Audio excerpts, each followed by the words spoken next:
Bom dia, meus alunos do sétimo ano A e B. Estamos aqui voltando mais uma aula com vídeo para vocês, para a gente contextualizar e aprender dentro dessa dinâmica que nós vamos ficar sempre trabalhando com a aula em vídeo, para ser mais explicativo para vocês, ok? Nós vamos trabalhar dentro do nosso livro didático e outras ferramentas a mais, mas hoje nós vamos trabalhar bastante o livro didático. Nós vamos revisar aquela aula anterior, a construção do Império Português na América, né? Que nós vamos pegar o capítulo 7, 8 e 9, mas nós vamos ver só o capítulo 7, que é o que? Na página 122, Nordeste açucareiro. Nós falamos sobre ele, nós estamos revisando. O Nordeste açucareiro, que deu sustentação bastante tempo à coroa portuguesa, deu muito dinheiro à coroa portuguesa. O açúcar, quando foi implementado, que trouxeram as primeiras mudas para o Brasil, eles quiseram plantar ali na capitania de São Vicente, que hoje é São Paulo, certo? Como o terreno lá na hora, no tempo que eles estavam lá, não deu prosperidade, e sim deu prosperidade aonde?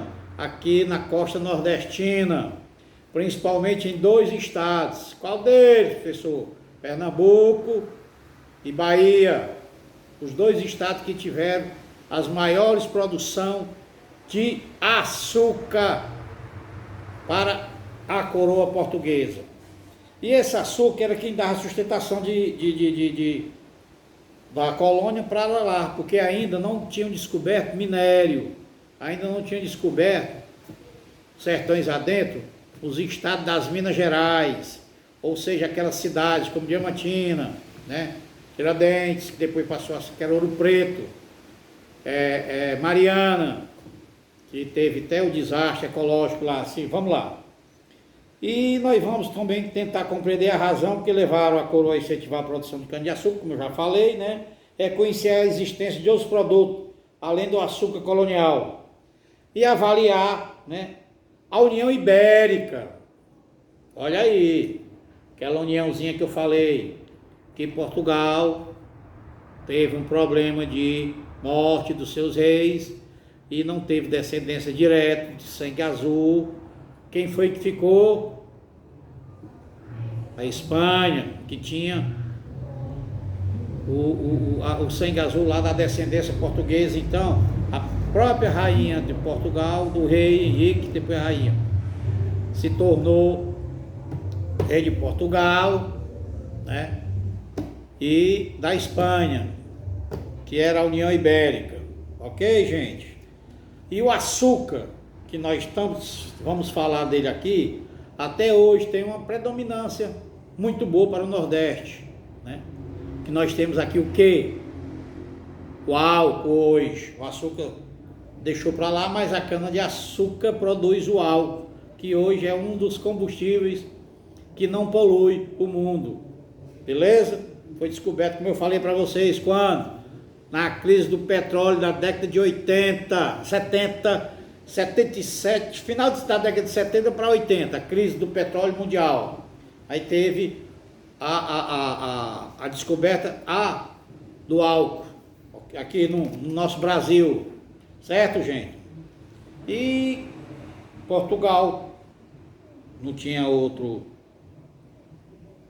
produto que desse lucro para a coroa, então eles incentivaram, né, a cana-de-açúcar como o melhor investimento. O açúcar era um artigo de luxo, que eles chamavam, né? Agora, para esse artigo de luxo chegar a Portugal, era distante demais da colônia. Então eles tinham que produzir muito, mas muito mesmo, para poder ter o investimento de mandar as naus, embarcações, cargueiros, para o continente colonial, América Latina, para poder voltar à coroa portuguesa. E essas investidores aí, que chegaram a patrocinar a produção do açúcar aqui no nosso Nordeste, eram investidores de fora, que eram os italianos, né, que nessa época a Itália não era nem Estado, os italianos falavam lá em Genovese, em Genova, falavam lá na Titília, Sicília, falavam ali no norte da Itália de pizza e tudinho, mas não era formado o Estado ainda. Os Flamengo, sim, não é o time Flamengo não, o time Flamengo é baseado nisso, por isso que aquela corzinha preto e vermelho, os rubros, cara, da cor da bandeira da Bélgica, da época, que eram os Flamengo, que era da região de Flandres, né? E depois os holandeses nos investimentos. E nessa época aqui teve a produção de açúcar violentíssima, porque teve 3 províncias que passaram a fabricar os engenhos, que era a ilha de Itamaracá, dentro de Pernambuco, mas era província, que era ali pertinho de Olinda, e Cabedelo, no Rio Grande do Norte, ou era da Paraíba, não estou bem lembrado. E a fazenda, nesse caso, era o Tesouro Português, certo? Então, nossa produção de açúcar teve um retorno financeiro para a coroa e ficou sendo explorado só através dessa monocultura. Monocultura. E a coroa portuguesa, ela teve esse só investimento em um produto e deixou de industrializar. E ela também passou a se preocupar só com as colônias, como se as colônias fossem dar lucro eternamente, e não se industrializou. Depois ela viu que só colonizar não era riqueza, porque tinha países pequenininhos lá, como os holandeses, como a França, como a francesa, como a Inglaterra, que não tinham bastante colônias, mas produziam e eram mais ricos. E os portugueses começaram a ficar, né, meio endividados com esses povos, principalmente com a coroa inglesa, que depois, futuramente, vocês vão ver a vida da família real para o Brasil. Nós vamos revisando aqui, né? Segundo o autor, qual foi a forma encontrada pela coroa portuguesa para incentivar o cultivo da cana-de-açúcar na América, né? A coroa autorizou os capitães donatários, ou seja, os capitães mor. Os capitães mor eram o chefe. O que é que eles faziam? Eles recebiam as terras, que era hereditariedade. Daqui criaram uma lei chamada Cismaria, que eles subdividiam, e essa subdivisão, né, dava as plantações, ele tirava o dele e mandava o restante para a coroa, e quem plantou também tirava. E assim iam trabalhando sem a coroa fazer um só investimento financeiro, com o dinheiro da coroa, né, com o dinheiro dos outros, sobre essas concessões de terra, né? Porque o rei de Portugal não gastava nem um centavo, como eu já expliquei, nem um vintém, na época era vintém, né? Ou tostões, ou réis, que era o dinheiro das épocas. Exatamente, como eu já tinha explicado. E assim nós vamos vendo a coroa portuguesa ganhando esse dinheiro, mas financeiramente indo se desmilinguindo, né? Porque ela não investiu em fábricas, como a Inglaterra fez, tinha os produtos para vender, e ela só tinha as colônias para explorar. E aí também vocês vão ver sobre isso, né, na reforma pombalina de Marquês de Pombal, e isso futuramente, já estou adiantando para vocês. E a União Ibérica, vamos retornar novamente, que foi de 1580 a 1640, como eu falei,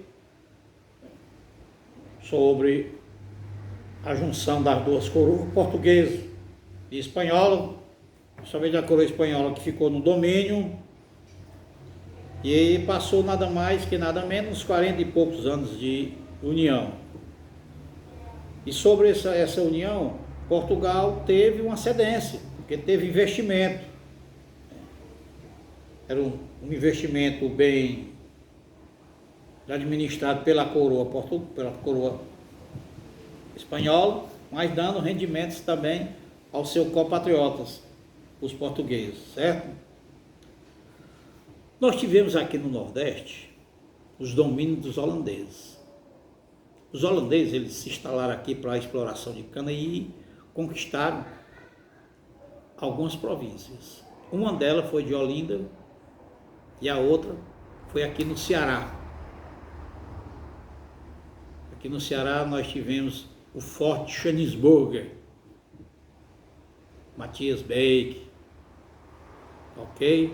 Que criado esse forte, depois foi tomado pelos portugueses e passou a se chamar Forte Nossa Senhora, Fortaleza de Nossa Senhora da Assunção, que hoje é aquele forte onde é instalado ali. Quem foi a Fortaleza e tiver o privilégio, em frente da Catedral da Sé, você vai ver a 10ª Região Militar. E ali na 10ª região é que foi criada a verdadeira fortaleza, aquela região ali, onde tem a catedral, que começou ali, né?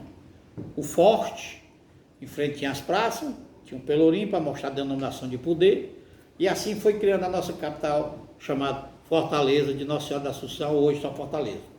Beleza? Então nós vamos voltando aqui. Esses holandeses invadiram, como Maurício de Nassau, lá em Olinda, e o Matias Bake aqui no Ceará. E esses povos dos holandeses não tiveram a sustentação, porque a coroa portuguesa foi e retornou novamente esses domínios dessas colônias para Portugal. Beleza? Só recapitulando, o conflito bastante que teve entre os holandeses e os colonos foi através também de amizade com os indígenas. Os indígenas, se eles não tivessem dado todo esse ênfase aos holandeses, que eles se tornaram amigos, os holandeses passaram muito tempo dominando, depois se tornaram inimigos, até os holandeses serem expulsos, né, da nossa colônia lá de Olinda, que é vizinho a Recife, que Olinda, quando foi criada, foi pela beleza natural. Quando lá de cima do morro o holandês viu aquela vista bonita e disse: ó, linda! Aí chamaram a cidade de Olinda, que ainda hoje predomina, né? Alguém sempre imaginou se o Brasil tivesse sido colonizado pelos holandeses? É o imaginário popular. É uma questão de imaginário. A restauração portuguesa ocupar o lugar central, e assim vai. E também nós tivemos o reforço do controle colonial. Com que reforço é esse, professor? Reforço para não deixar mais os invasores nas costas. Aí a coroa portuguesa começou a enviar tropas para poder dar sustentação a toda a nossa costa. Nossa costa que tem mais de quase 4.000 quilômetros de costa, até o Rio Grande do Sul, fronteira com o Uruguai. Começando lá do Amazonas, que é tudo faz costa litorânea, até o Rio Grande do Sul. Só o Ceará tem 575 quilômetros de costa, viu? Só o Ceará, você imagina.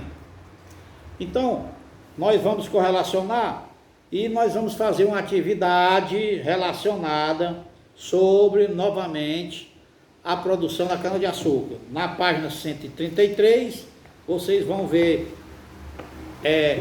o capítulo 8, 9 e 10, certo? E continuando, nós vamos aqui na página 135, certo? Vocês vão ler sobre o engenho na era de um grande canavial. E vocês, dessa leitura aqui da página 134 a 135, só nessa parte, aqui, só na 134, quer dizer, só nessa parte, o Brasil na era era apenas um grande canavial. Vocês vão ler e vão fazer uma atividade, tipo uma redação sobre esse tema, viu?